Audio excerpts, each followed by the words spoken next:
যশোর শহরের শঙ্করপুরে বিএনপি নেতা আলমগীর হোসেনকে গুলি করে হত্যা করেছে দুর্বৃত্তরা। ঘটনাটি ঘটেছে ৩ জানুয়ারি শনিবার সন্ধ্যা ৭টার দিকে যশোর পৌরসভার শঙ্করপুর ইসাক সড়কে।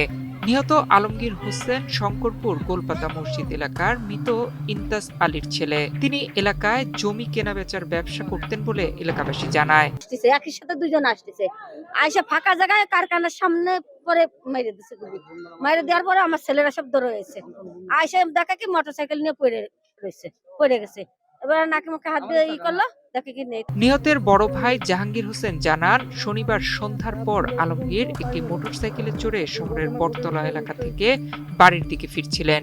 তিনি হুদা মেমোরিয়াল একাডেমির সামনে পৌঁছালে কে বা কারা তাকে গুলি করে। সংবাদ পেয়ে তিনি সদর হাসপাতালে এসে তার ভাইয়ের মরদেহ দেখতে পান। এর মধ্যে আমার মেজে মেয়ে ফোন দিচ্ছে, আব্বু আমার মেজে কাকার নাকি অ্যাক্সিডেন্ট।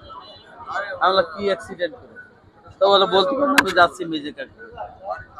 এই শুনে আমি সঙ্গে সঙ্গে ছোট ভাইটার ফোন দিতে গেলো যে বাইরে গুলি করেছে মাথায়।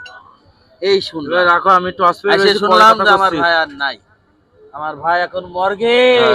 বিএনপির ৭ নম্বর ওয়ার্ড কমিটির সাধারণ সম্পাদক জাকির হোসেন জানিয়েছেন, নিহত আলমগীর হোসেন ৭ নম্বর ওয়ার্ড বিএনপির যুগ্ম সম্পাদক এবং যশোর নগর বিএনপির সাবেক সদস্য।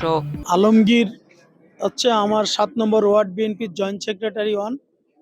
ওরা আজকে ক্যাম্পিংই ছিল, নির্বাচনী ক্যাম্পিং ছিল। ক্যাম্পিং শেষ করে আসার পথে কে বা কারা গুলি করেছে আমরা এখনো তার ট্রেস করতে পারিনি। আমরা খোঁজ লাগাচ্ছি যে উদ্ঘাটন করার জন্য। আমার জানা মতে তার কোনো শত্রু আছে বলে আমি জানি না। দেশ বিরোধী শক্তি যারা দেশকে অস্থিতিশীল করতে চাচ্ছে, আমরা সম্মিলিতভাবে তাদেরকে প্রতিরোধ করি। আমরা যদি সম্মিলিতভাবে প্রতিরোধ করতে ব্যর্থ হই, তাহলে আগামীর বুলেটটি আমাদের কার দিকে তাক করে রয়েছে এটা কিন্তু আমরা কেউ জানি না।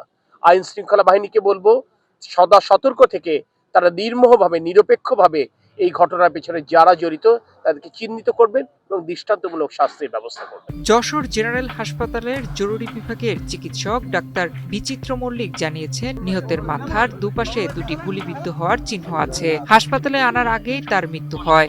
যশোর কোতোয়ালি থানার পরিদর্শক মমিনুল হক জানিয়েছেন, শঙ্করপুর ইসক সড়কে বিএনপি নেতাকে গুলি করা হয়েছে বলে তারা জানতে পেরেছেন। এ ব্যাপারে আইনগত ব্যবস্থা নেওয়া হচ্ছে।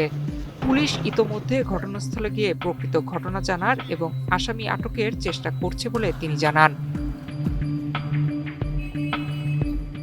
নয়ন বিশ্বাস, বাংলাদেশ প্রতিদিন।